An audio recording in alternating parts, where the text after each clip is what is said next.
Madame Bovary, écrit par Gustave Flaubert en 1857, lu par Équilivre, livre audio.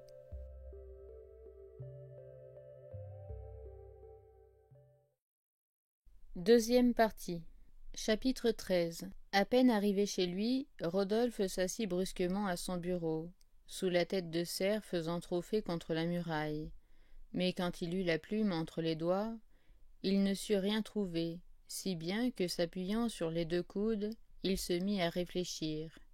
Emma lui semblait être reculée dans un passé lointain, comme si la résolution qu'il avait prise venait de placer entre eux, tout à coup, un immense intervalle. Afin de ressaisir quelque chose d'elle, il alla chercher dans l'armoire, au chevet de son lit, une vieille boîte à biscuits de Reims, où il enfermait d'habitude ses lettres de femme, et il s'en échappa une odeur de poussière humide et de roses flétries. D'abord, il aperçut un mouchoir de poche, couvert de gouttelettes pâles. C'était un mouchoir à elle. Une fois, elle avait saigné du nez en promenade. Il ne s'en souvenait plus. Il y avait, auprès, se cognant à tous les angles, la miniature donnée par Emma. Sa toilette lui parut prétentieuse, et son regard, en coulisses, du plus pitoyable effet. Puis, à force de considérer cette image et d'évoquer le souvenir du modèle, les traits d'Emma peu à peu se confondirent en sa mémoire, et comme si la figure vivante et la figure peinte, se frottant l'une contre l'autre, se fussent réciproquement effacées. Enfin, il lut de ces lettres. Elles étaient pleines d'explications relatives à leur voyage, courtes, techniques et pressantes, comme des billets d'affaires. Il voulut revoir les longues, celles d'autrefois. Pour les trouver au fond de la boîte, Rodolphe dérangea toutes les autres, et machinalement, il se mit à fouiller dans ce tas de papiers et de choses, y retrouvant pêle-mêle des bouquets, une jarretière, un masque noir, des épingles et des cheveux, de bruns, de blonds, quelques-uns même s'accrochant à la ferrure de la boîte, se cassaient quand on l'ouvrait. Ainsi, flânant parmi ses souvenirs, il examinait les écritures et le style des lettres, aussi variés que leur orthographe. Elles étaient tendres ou joviales, facétieuses, mélancoliques. Il y en avait qui demandaient de l'amour, et d'autres qui demandaient de l'argent. À propos d'un mot, il se rappelait des visages, de certains gestes, un son de voix. Quelquefois pourtant, il ne se rappelait rien. En effet, ces femmes, accourant à la fois dans sa pensée, s'y gênaient les unes les autres, et s'y rapetissaient, comme sous un même niveau d'amour qui les égalisait. Prenant donc à poignée, les lettres confondues, il s'amusa pendant quelques minutes à les faire tomber en cascade, de sa main droite dans sa main gauche. Enfin, ennuyé, assoupi, Rodolphe alla reporter la boîte dans l'armoire, en se disant « Quel tas de blagues !» Ce qui résumait son opinion, car les plaisirs, comme des écoliers dans la cour d'un collège, avaient tellement piétiné sur son cœur que rien de vert n'y poussait, et ceux qui passaient par là, plus étourdis que les enfants, n'y laissaient même pas comme eux son nom gravé sur la muraille. « Allons, se dit-il, commençons. » Il écrivit « Du courage, Emma, du courage. Je ne veux pas faire le malheur de votre existence. » Après tout, c'est vrai, pensa Rodolphe. J'agis dans son intérêt, je suis honnête. Avez-vous mûrement pesé votre détermination? Savez-vous l'abîme où je vous entraînais, pauvre ange? Non, n'est-ce pas? Vous alliez confiante et folle, croyant au bonheur, à l'avenir. Ah, malheureux que nous sommes, insensés. Rodolphe s'arrêta pour trouver ici quelque bonne excuse. Si je lui disais que toute ma fortune est perdue, ah non, et d'ailleurs, cela n'empêcherait rien, ce serait à recommencer plus tard. Est-ce qu'on peut faire entendre raison à des femmes pareilles? Il réfléchit, puis ajouta « Je ne vous oublierai pas, croyez-le bien, et j'aurai continuellement pour vous un dévouement profond, mais un jour, tôt ou tard, cette ardeur, c'est là le sort des choses humaines, se fût diminuée sans doute. Il nous serait venu des lassitudes, et qui sait même si je n'aurais pas eu l'atroce douleur d'assister à vos remords et d'y participer moi-même. puisque je les aurais causés. L'idée seule des chagrins qui vous arrivent me torture, Emma. Oubliez-moi. Pourquoi faut-il que je vous ai connue? Pourquoi étiez-vous si belle? Est-ce ma faute? Oh mon Dieu, non, non. N'en accusez que la fatalité. Voilà un mot qui fait toujours de l'effet, se disait-il. Ah, si vous eussiez été une de ces femmes au cœur frivole, comme on en voit, certes j'aurais pu, par égoïsme, tenter une expérience, alors sans danger pour vous. Mais cette exaltation délicieuse, qui fait à la fois votre charme et votre tourment, vous a empêché de comprendre, adorable femme que vous êtes, la fausseté de notre position future. Moi non plus, je n'y avais pas réfléchi d'abord, et je me reposais à l'ombre de ce bonheur idéal, comme à celle du mancenillier, sans prévoir les conséquences. Elle va peut-être croire que c'est par avarice que j'y renonce. Ah, n'importe, tant pis, il faut en finir. Le monde est cruel, Emma. Partout où nous eussions été, il nous aurait poursuivis. Il vous aurait fallu subir les questions indiscrètes, la calomnie, le dédain, l'outrage peut-être. L'outrage à vous, oh, et moi qui voudrais vous faire asseoir sur un trône, moi qui emporte votre pensée comme un talisman, car je me punis par l'exil de tout le mal que je vous ai fait. Je pars, ou je n'en sais rien. Je suis fou. Adieu, soyez toujours bonne. Conservez le souvenir du malheureux qui vous a perdu. Apprenez mon nom à votre enfant, qu'il le redise dans ses prières. La mèche des 2 bougies tremblait.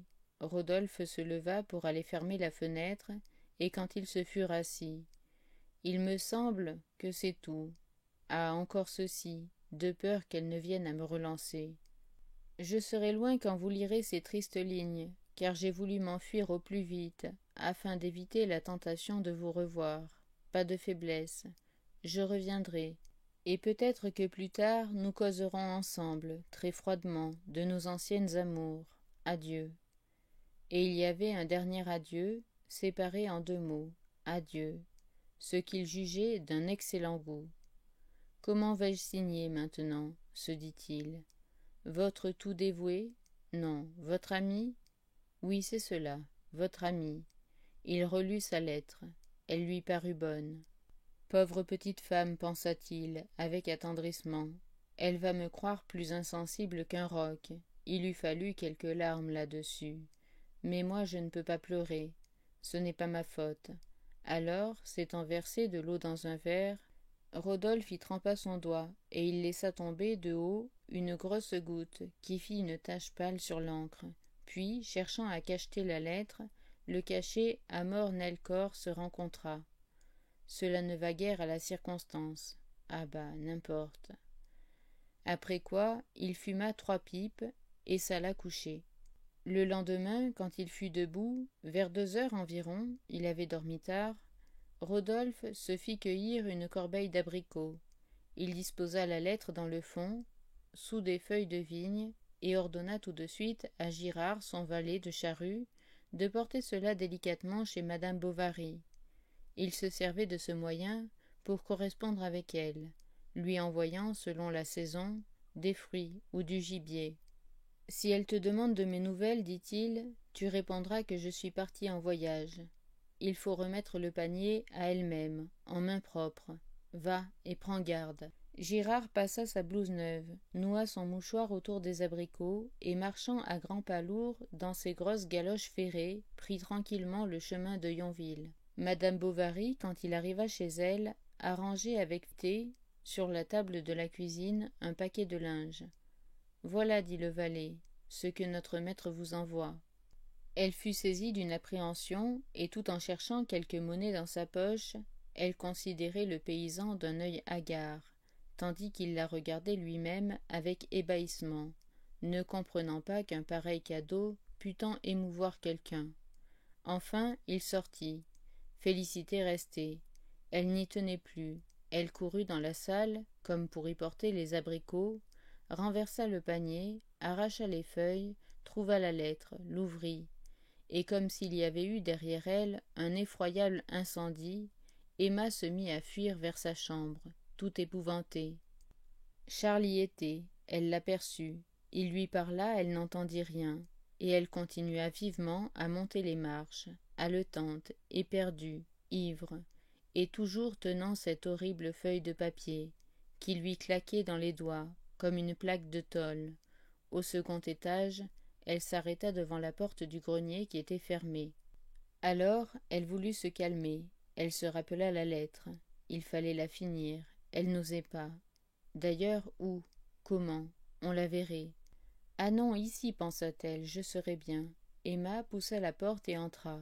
Les ardoises laissaient tomber d'aplomb une chaleur lourde, qui lui serrait les tempes et l'étouffait. Elle se traîna jusqu'à la mansarde close, dont elle tira le verrou, et la lumière, éblouissante, jaillit d'un bond. En face, par-dessus les toits, la pleine campagne s'étalait à perte de vue. En bas, sous elle, la place du village était vide. Les cailloux du trottoir scintillaient. Les girouettes des maisons se tenaient immobiles, au coin de la rue. Il partit d'un étage inférieur une sorte de ronflement à modulation stridente. C'était Binet qui tournait. Elle s'était appuyée contre l'embrasure de la mansarde, et elle relisait la lettre, avec des ricanements de colère. Mais plus elle y fixait d'attention, plus ses idées se confondaient. Elle le revoyait, elle l'entendait, elle l'entourait de ses deux bras, et des battements de cœur qui la frappaient sous la poitrine comme à grands coups de bélier s'accéléraient l'un après l'autre, à intermittence inégale. Elle jetait les yeux autour d'elle avec l'envie que la terre croulât. Pourquoi n'en pas finir? Qui la retenait donc? Elle était libre, et elle s'avança, elle regarda les pavés en se disant « Allons, allons ». Le rayon lumineux qui montait d'en bas directement tirait vers l'abîme le poids de son corps. Il lui semblait que le sol de la place, oscillant, s'élevait le long des murs, et que le plancher s'inclinait par le bout, à la manière d'un vaisseau qui tangue. Elle se tenait debout tout au bord, presque suspendue, entourée d'un grand espace. Le bleu du ciel l'envahissait, l'air circulait dans sa tête creuse. Elle n'avait qu'à céder, qu'à se laisser prendre. Et le ronflement du tour ne discontinuait pas, comme une voix furieuse qui l'appelait. « Ma femme !» cria Charles. Elle s'arrêta. « Où es-tu donc? Arrive !» L'idée qu'elle venait d'échapper à la mort faillit la faire s'évanouir de terreur. Elle ferma les yeux, puis elle tressaillit au contact d'une main sur sa manche. C'était Félicité. « Monsieur vous attend, madame. La soupe est servie. » Et il fallut descendre. Il fallut se mettre à table. Elle essaya de manger. Les morceaux l'étouffaient. Alors, elle déplia sa serviette comme pour en examiner les reprises, et voulut réellement s'appliquer à ce travail, compter les fils de la toile. Tout à coup, le souvenir de la lettre lui revint. L'avait-elle donc perdue, ou la retrouvée? Mais elle éprouvait une telle lassitude dans l'esprit que jamais elle ne put inventer un prétexte à sortir de table. Puis elle était devenue lâche. Elle avait peur de Charles. Il savait tout, c'était sûr. En effet, il prononça ces mots singulièrement. « Nous ne sommes pas prêts, à ce qu'il paraît, de voir monsieur Rodolphe. »« Qui te l'a dit ?» fit-elle en tressaillant. « Qui me l'a dit ?» répliqua-t-il un peu surpris de ce ton brusque. « C'est Girard, que j'ai rencontré tout à l'heure à la porte du café français. Il est parti en voyage, ou il doit partir. » Elle eut un sanglot. « Quoi donc t'étonne? Il s'absente ainsi de temps à autre pour se distraire, et ma foi je l'approuve, quand on a de la fortune et que l'on est garçon. Du reste, il s'amuse joliment, notre ami. C'est un farceur. Monsieur Langlois m'a conté. » Il se tut par convenance à cause de la domestique qui entrait. Celle-ci replaça dans la corbeille les abricots répandus sur l'étagère. Charles, sans remarquer la rougeur de sa femme, se les fit apporter, en prit un et mordit à même. « Oh, parfait, disait-il. Tiens, goûte. » Et il tendit la corbeille, qu'elle repoussa doucement. « Sens donc, quelle odeur !» fit-il en lui passant sous le nez à plusieurs reprises. « J'étouffe, s'écria-t-elle, en se levant d'un bond. Mais par un effort de volonté, ce spasme disparut. Puis, « Ce n'est rien, dit-elle, ce n'est rien, c'est nerveux. Assieds-toi, mange. » Car elle redoutait qu'on ne fût à la questionner, à la soigner, qu'on ne la quittât plus. Charles, pour lui obéir, s'était rassis, et il crachait dans sa main les noyaux des abricots, qu'il déposait ensuite dans son assiette. Tout à coup, un tilbury bleu passa au grand trot sur la place. Emma poussa un cri et tomba raide par terre, à la renverse. En effet, Rodolphe, après bien des réflexions, s'était décidé à partir pour Rouen.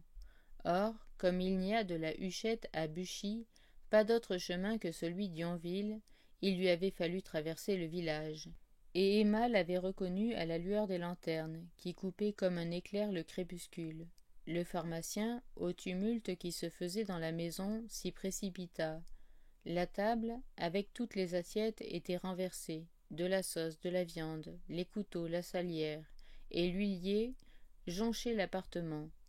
Charles appelait au secours, Berthe, effarée, criait, et Félicité, dont les mains tremblaient, délaçait madame, qui avait le long du corps des mouvements convulsifs.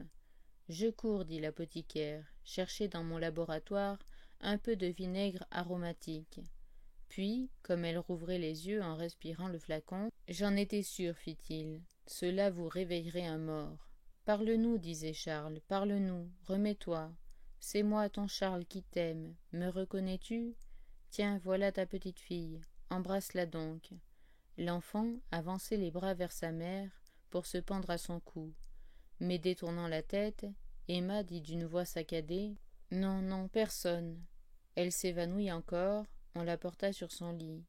Elle restait étendue, la bouche ouverte, les paupières fermées, les mains à plat, immobiles et blanches comme une statue de cire. Il sortait de ses yeux 2 ruisseaux de larmes qui coulaient lentement sur l'oreiller. Charles, debout, se tenait au fond de l'alcôve, et le pharmacien près de lui gardait ce silence méditatif qu'il est convenable d'avoir dans les occasions sérieuses de la vie. « Rassurez-vous, dit-il en lui poussant le coude, je crois que le paroxysme est passé. »« Oui, elle repose un peu maintenant, répondit Charles, qui la regardait dormir. Pauvre femme, la voilà retombée. » Alors, Homais demanda comment cet accident était survenu. Charles répondit que cela l'avait saisie tout à coup, pendant qu'elle mangeait des abricots. « Extraordinaire, reprit le pharmacien. Mais il se pourrait que les abricots eussent occasionné la syncope. Il y a des natures si impressionnables à l'encontre de certaines odeurs. Et ce serait même une belle question à étudier, tant sous le rapport pathologique que sous le rapport physiologique. Les prêtres en connaissaient l'importance, eux qui ont toujours mêlé des aromates à leurs cérémonies. C'est pour vous stupéfier l'entendement et provoquer des extases, chose d'ailleurs facile à obtenir chez les personnes du sexe qui sont plus délicates que les autres. On en cite qui s'évanouissent à l'odeur de la corne brûlée, du pain tendre. Prenez garde de l'éveiller, dit à voix basse Bovary. Et non seulement, continua l'apothicaire, les humains sont en butte à ces anomalies, mais encore les animaux. Ainsi, vous n'êtes pas sans savoir l'effet singulièrement aphrodisiaque que produit le Nepeta cataria, vulgairement appelé herbe au chat, sur la jante féline. Et d'autre part, pour citer un exemple que je garantis authentique, Bridoux, un de mes plus anciens camarades, actuellement établi à Malpalu, possède un chien qui tombe en convulsion dès qu'on lui présente une tabatière. Souvent même, il en fait l'expérience devant ses amis, à son pavillon du Bois-Guillaume.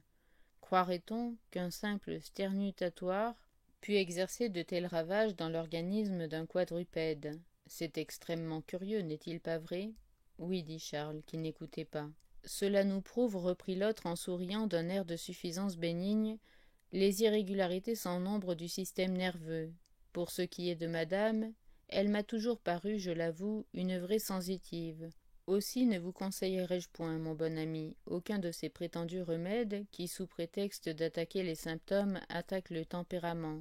Non, pas de médicamentation oiseuse, du régime, voilà tout, des sédatifs, des émollients, des dulcifiants. Puis ne pensez-vous pas qu'il faudrait peut-être frapper l'imagination? En quoi, comment, dit Bovary. Ah, c'est là la question. Telle est effectivement la question. That is the question, comme je lisais dernièrement dans le journal. Mais Emma, se réveillant, s'écria « Et la lettre, et la lettre !» On crut qu'elle avait le délire. Elle lut à partir de minuit. Une fièvre cérébrale s'était déclarée. Pendant 43 jours, Charles ne la quitta pas. Il abandonna tous ses malades. Il ne se couchait plus. Il était continuellement à lui tâter le pouls, à lui poser des synapsismes, des compresses d'eau froide. Il envoyait Justin jusqu'à Neufchâtel chercher de la glace. La glace se fondait en route. Il le renvoyait. Il appela M. Canivet en consultation. Il fit venir de Rouen le docteur Larivière, son ancien maître. Il était désespéré. Ce qui l'effrayait le plus, c'était l'abattement d'Emma, car elle ne parlait pas, n'entendait rien, et même semblait ne point souffrir, comme si son corps et son âme se fussent ensemble reposés de toute leur agitation. Vers le milieu d'octobre, elle put se tenir assise dans son lit, avec des oreillers derrière elle. Charles pleura quand il la vit manger sa première tartine de confiture. Les forces lui revinrent. Elle se levait quelques heures pendant l'après-midi, et un jour qu'elle se sentait mieux, il essaya de lui faire à son bras un tour de promenade dans le jardin. Le sable des allées disparaissait sous les feuilles mortes. Elle marchait pas à pas, entraînant ses pantoufles, et s'appuyant de l'épaule contre Charles, elle continuait à sourire. Ils allèrent ainsi jusqu'au fond, près de la terrasse. Elle se redressa lentement et se mit la main devant ses yeux pour regarder. Elle regarda au loin, tout au loin, mais il n'y avait à l'horizon que de grands feux d'herbe qui fumaient sur les collines. « Tu vas te fatiguer, ma chérie, dit Bovary. Et la poussant doucement pour la faire entrer sous la tonnelle, « Assieds-toi donc sur ce banc, tu seras bien. »« Oh non, pas là, fit-elle d'une voix défaillante. Elle eut un étourdissement, et dès le soir, sa maladie recommença, avec une allure plus incertaine, il est vrai, et des caractères plus complexes. Tantôt elle souffrait au cœur, puis dans la poitrine, dans le cerveau, dans les membres. Il lui survint des vomissements, où Charles crut apercevoir les premiers symptômes d'un cancer. Et le pauvre garçon, par là-dessus, avait des inquiétudes d'argent.